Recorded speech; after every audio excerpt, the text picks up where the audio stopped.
Hi, this is John Kraus with California Quirks, and welcome to this edition of Zip Sips. Today I want to introduce you to a wine from Toucan Wines at their 2011 Carignane Old Vine. Now, this wine comes from the fruit that's produced in the Evangelho Vineyard that's located in Contra Costa County, California. And the vines there were planted back in 1890, hence Old Vine, Carignane. Now, in the glass, you detect a dark garnet from the stem of the glass all the way to the rim. It's got a medium viscosity. On the nose, picking up some plum, red fruit, maybe cranberry, some powdered cocoa, and a little bit of earth going on the nose. As far as the palate,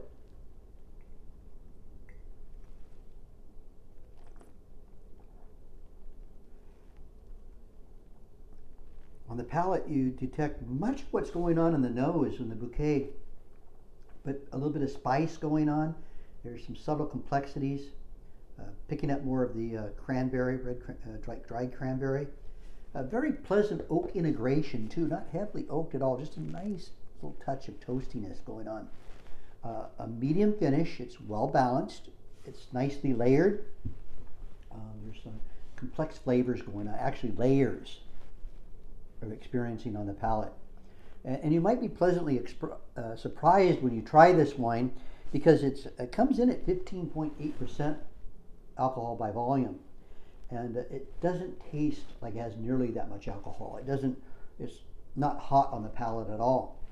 The wine's very food friendly. Toucan Wines was a husband and wife run micro winery. They had a 3.5 acre vineyard that produced handcrafted estate grown Zinfandel and Petite Sirah. The Syrah and the Zinfandel vines are the wines that they produced as far as the estate wines, was limited to around 300 cases per year. The 2011 Toucan Carignane from the Evangelho Vineyard, this was the last Carignane bottling that Doug did. There were only 238 cases of Toucan Wines 2011 Carignane produced. The wine was bottled around the latter half of July of 2013.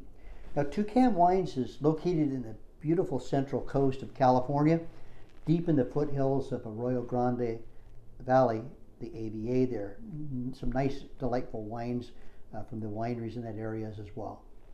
The winery and the vineyard was established again on a small 3.5 acre hillside vineyard, and it had been planted with old clone head trained Zinfandel and Petite Sirah.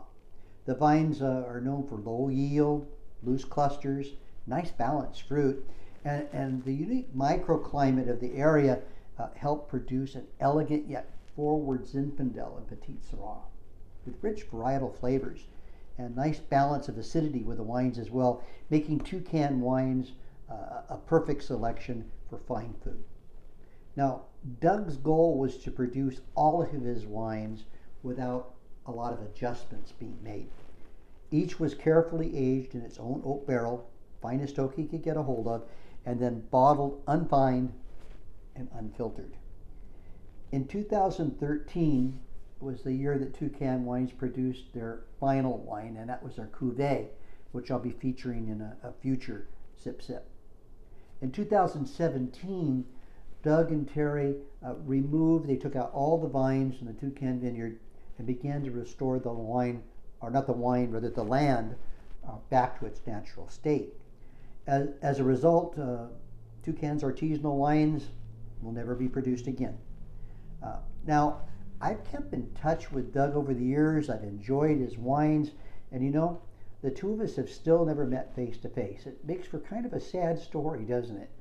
However, it's a new chapter in Doug and his wife Terry's life, and I wish them the very best. I still hope that our paths will cross sometime in the future, perhaps at one of the Central Coast wine events later this year. Maybe our palms will strike across each other. As for Doug's wines, just recently we had an exchange. Doug has indicated that he still has a few cases of his estate bottles available and some of his dessert wines there, and I believe his Zinfandel. For those of us that were able to get our hands on a few of the bottles of Toucan's Carignane and his 2013 Cuvée, enjoy them, savor them with food, share them with family and friends. Until next time, this was John Krause. This was Zip Zips, and to you, good sipping.